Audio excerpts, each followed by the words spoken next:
ভাই ব্রাদার আসসালামু আলাইকুম। আশা করি সবাই অনেক ভালো আছেন। আজকে কোনো কথা বাড়াবো না। আজকে কথা একটাই যে তামিল সিনেমার বাপ হচ্ছে আমাদের দুই বাংলার ভাইজান number one superstar Shakib Khan অভিনীত বরবাদ সিনেমা। কারণ আমরা বাংলাদেশ থেকে এই স্বল্প বাজেটে যে সিনেমা বানিয়ে দেখিয়েছি ভাই, আমরা বিশ্বাস রাখি যদি তামিলের ওরকম বাজেট আমাদের থাকতো তাহলে আমরা অবশ্যই তামিলকেও ছাড়িয়ে যাইতাম ভাই, এটা আমরা বিশ্বাস রাখি। আর বাংলা ইন্ডাস্ট্রিকে রিপ্রেজেন্ট করছে আমাদের দুই বাংলার ভাইজান number one superstar Shakib Khan. আশা করি এই যে আমাদের দুই বাংলার ভাইজান যে স্বপ্নটা দেখছে, Bangla film industry Bangla cinema একটা সময় বিশ্বের দরবারে পৌঁছে যাবে। আজকে কিন্তু দেখেন ভাই, শুধু বাংলাদেশের মধ্যে আওতাবদ্ধ না, কিন্তু আমাদের বাংলা সিনেমা কিন্তু এখন ইন্টারন্যাশনাল গ্লোবাল একটা সিনেমা হতে যাচ্ছে। আশা করি একটা সময় সেটা বাস্তবায়ন হবে। যে স্বপ্নটা আমাদের দুই বাংলার ভাইজান দেখেছে যে যে আমি এমন একটা সিনেমা বানিয়ে দেখিয়ে দিতে চাই যেন বাংলার ইন্ডাস্ট্রি ঘুরে দাঁড়াতে পারে এবং বাংলা ভাষাভাষীর লোক যারা আছে তারা দেখার পর যেন বলতে পারে যে ইয়েস, এটাই আমাদের বাংলা সিনেমা।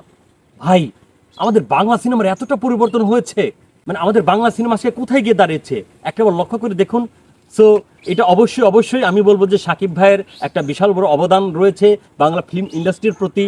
আর যারা শাকিব ভাইকে নিয়ে কাজ করছে, সো তাদের প্রতি অবশ্যই রেসপেক্ট থাকবে যে তারা এতটা রিস্ক নিয়ে এতটা বাজেট নিয়ে তারা শাকিব ভাইকে নিয়ে কাজ করছে। সো যদিও আসলে বর্তমান সময়ে আমাদের বাংলা ফিল্ম ইন্ডাস্ট্রিতে সিনেমার হল সংখ্যা একদম নেই বললেই চলে, তো তারপরেও যে আমরা যারা শাকিবেন আছি, আমরা কিন্তু শুধুমাত্র আমাদের দুই বাংলার ভাইজান নাম্বার ওয়ান সুপারস্টার শাকিব ভাইকে একটা নজর শুধুমাত্র দেখবো বলেই হলে ছুটে যাই। সিনেমাতে কে আছে তার বিপরীতে, গল্প কি, বা এই সিনেমাটা আসলে কি কেমন হবে, ভালো মন্দ এটা সেটা আমরা এসব কিছু ভাবি না ভাই, একদমই না। আমরা শুধু এটা ভাবি যে আমাদের দুই বাংলার ভাইজান নাম্বার ওয়ান সুপারস্টার ওরূপে মেগাস্টার শাকিব ভাইয়ের সিনেমা বলে কথা।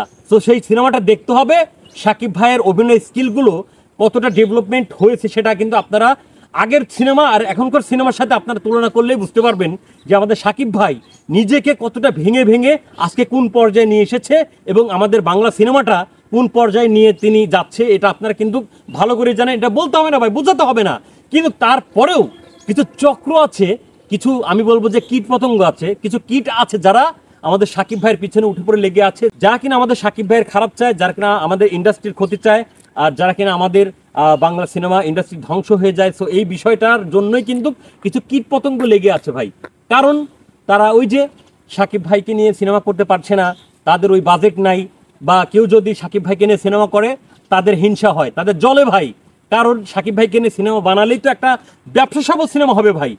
আমার মনে হয় কি যে একটা প্রডিউসার যদি আমাদের মেগাস্টারকে নিয়ে সিনেমা বানায়, সেই সিনেমাতে আমার মনে হয় কি যে লাভ ছাড়া কখনো লসের মুখ দেখতে হবে না ভাই। একটা সিনেমা হল মালিক পর্যন্তও তার রিস্ক নিয়ে এই যে হাই রেন্টাল দিয়ে যে সিনেমাগুলো নিয়ে আসে ভাই, কেন নিয়ে আসে? এই ব্যক্তিটার উপর নির্ভর করে ভাই। এই যে প্রডিউসারগুলো, এই যে প্রযোজকগুলো, এই যে ডিরেক্টরগুলো, এরা যে রিস্কগুলো নিচ্ছে, হ্যাঁ, এবং সিনেমা যখন মেকিং করা অলরেডি শেষ হয়ে যায়, যখন সিনেমা রিলিজ দেওয়ার পর্যায়ে আসে, তখন দেখেন এই যে বাধা বিপত্তি, এটা কেন করে ভাই, কেন করে? হ্যাঁ, আপনারা কিন্তু ভালো করে জানেন যে বরবাদ সিনেমার এই যে আপনার সেন্সর একটা সার্টিফিকেশন বোর্ড যে আছে, সেই বিষয়টা নিয়ে একটা ঝামেলা হয়েছে। সেন্সর বোর্ড যদি থাকতো ভাই, তাহলে মানতে পারতাম যে সেখানে আপনার ক্যাটাগরি অনুযায়ী এই সিনেমাটা হয়তো ভায়োলেশন বা অ্যাকশন থ্রিলার আছে, যার কারণে এটা এই ক্যাটাগরি বা এটা 18+ নিচে মানে পোলাপান দেখতে পারবে না। এই বিষয়টা হয়তো আমি ভাবতে পারি যে সেন্সর বোর্ড আছে বলে, সেন্সর বোর্ডের একটা নির্দেশ আছে যে না, এই সিনেমাটা এই ক্যাটাগরি যাবে, এই সিনেমাটা এবি ক্যাটাগরিতে যাবে, এই সিনেমাটা এসি ক্যাটাগরিতে যাবে, বিভিন্ন ক্যাটাগরি আছে ভাই। সো এই সেন্সর সার্টিফিকেশন যে বোর্ড, এটা তো সেন্সর বোর্ড না ভাই, সার্টিফিকেশন বোর্ড। এখান থেকে সেন্সর ছাড়পত্র দিবে যে আপনারা সিনেমাটা চালাতে পারবেন, জাস্ট অনুমতিপত্র যাকে বলে। হ্যাঁ, আপনার সার্টিফিকেট বোঝেন। আমি যেটা বলতে চাই, যেখানে আপনার সেন্সর বোর্ড নাই, সেন্সর সার্টিফিকেশন একটা বোর্ড আছে। আর একটা বিষয় দুঃখজনক হলেও সত্য যে যেই ব্যক্তিটা এই সিনেমাতে অভিনয় করেছে, সেই ব্যক্তিটাই যদি বাধাগ্রস্ত করে একটা সিনেমাকে, আমি ভাই এই বিষয়ে আসলে কথা বলার কোনো ভাষা আমি খুঁজে পাচ্ছি না ভাই। তিনি আরো এক্সাইটেড মুডে বলে যে আমার এই লোক আছে, আমারও লোক আছে, আমার মারুফের লোক আছে, আমার কাজ হাতের লোক আছে, এই যে ধরনের কথাবার্তা ভাই, এই সকল কথাবার্তা সত্যি কথাই ভাই একদম এই জায়গায় লাগে ভাই। যে মানুষটা 2 যুগের বেশি সময় ধরে স্ট্রাগল করে বাংলা ফিল্ম ইন্ডাস্ট্রি দেখেন কোথায় নিয়ে এসে দাঁড়িয়েছে ভাই, কোথায় দাঁড় করেছে। অশ্লীল যুগকে তাড়িয়ে দিয়ে আজকে কোন পর্যায়ে বাংলা ফিল্ম ইন্ডাস্ট্রি নিয়ে এসে দাঁড় করিয়েছে তিনি। সে কেউ না ভাই, সে আমাদের দেশের সন্তান ভাই, আমাদের দেশের গর্ব শাকিব খান ওরূপে মাসুদ রানা, ঠিক আছে। সো সেই ব্যক্তিটা চাচ্ছে যে আমাদের বাংলা ইন্ডাস্ট্রি যেন ঘুরে দাঁড়ায় যেন বাংলা ইন্ডাস্ট্রির যে সকল হলগুলো পরিত্যক্ত আছে, বন্ধ হয়ে গেছে, সেই সিনেমা হলগুলো যেন আবারও ফিরে আসে আগে যেরকম ছিল। হয়তো সেই পরিমাণ না হলেও কিছুটা হলেও, এই যে দেখেন শাকিব ভাইয়ের সিনেমা যখন রিলিজ দেওয়া হয় তখন কিন্তু অনেক দেখেন পড়ে থাকা হলগুলো, ভাঙাচোরা হলগুলো, তখন তারা রিপেয়ার করে তারা এই যে রেন্টাল দিয়ে, হাই রেন্টাল দিয়ে হোক বা যেভাবে হোক, তারা কিন্তু একটা ম্যানেজ ট্যানেজ করে সিঙ্গেল স্ক্রিনগুলোতে কিন্তু সিনেমাটা চালায়। তারা কিন্তু রিস্ক নিয়ে চালায় ভাই, রিস্ক যে দর্শক আসবে কি আসবে না, বা সিনেমাটা নিয়ে আমি ব্যবসা করতে পারবো কি পারবো না, অবশ্যই কিন্তু তার মধ্যে একটা ভয়ভীতি থাকে, হ্যাঁ, যারা সিনেমাটা নিয়ে এসে সিনেমা হলে চালায়।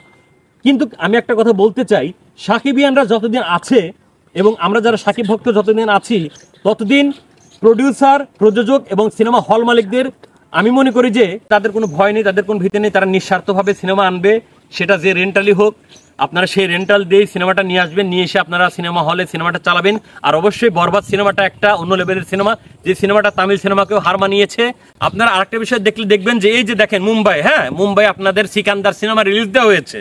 সো সিকান্দার সিনেমা যারা দেখেছেন তারা একটু বরবাদটাও দেখেন ভাই, যে তারা কত টাকা রুপি খরচ করে একটা সিনেমা বানাইছে, আর আমাদের বাংলাদেশে ভাই কয় টাকা সিনেমা খরচ করিয়া যে সিনেমাটা বানাইছে, সিনেমাটার একটু ভাই একটু দেখেন ভাই, হ্যাঁ, কতটা ব্যবধান, কোথায় সিকান্দার আর কোথায় বরবাদ। বরবাদ তো পুরো বরবাদই করে দিছে ভাই, কিসের সিকান্দার আর কিসের কি ভাই, হ্যাঁ, জুংলি টুংলির খাওয়া আছে ভাই। হ্যাঁ, সাকিব ভাইয়ের যে সিনেমা, তার যে লুক, তার যে অভিনয় স্কিল, তার সাথে ভাই টক্কর দেওয়ার মতো লোক আমি মনে করি বাংলা ফিল্ম ইন্ডাস্ট্রিতে তো দূরে থাক ভাই।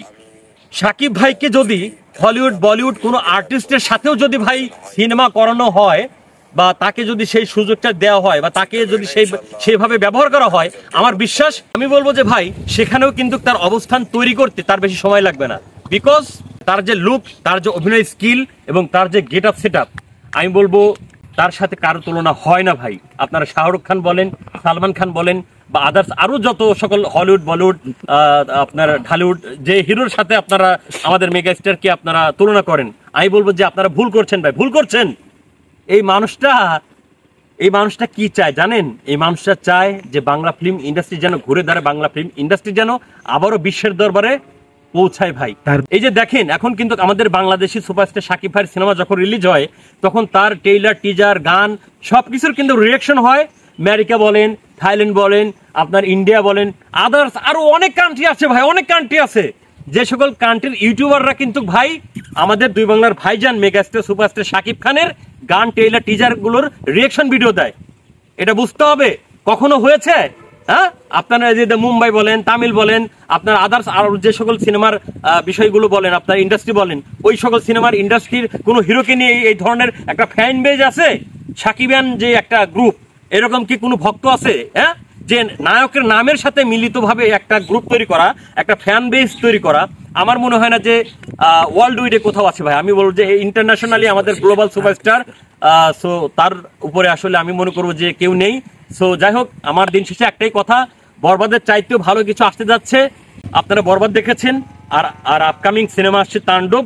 সো অবশ্যই অপেক্ষায় থাকুন, এই তাণ্ডব অবশ্যই একটা ভালো একটা সিনেমা হতে যাচ্ছে।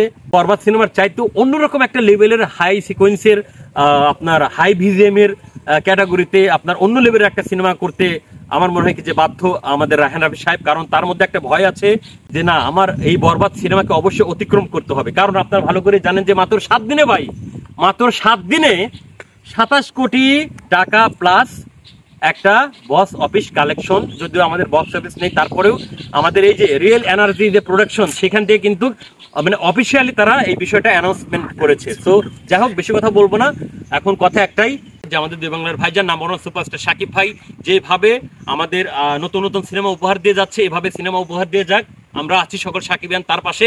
সো যাবার আগে একটা কথাই বলতে চাই, যতদিন আছে এ দেহে প্রাণ ততদিন বলবো চিত্রনায়ক সাকিব খানের গুণগান। সো ভালো থাকবেন, সুস্থ থাকবেন এবং মন্দ হতে বিরত থাকবেন। ধন্যবাদ সবাইকে।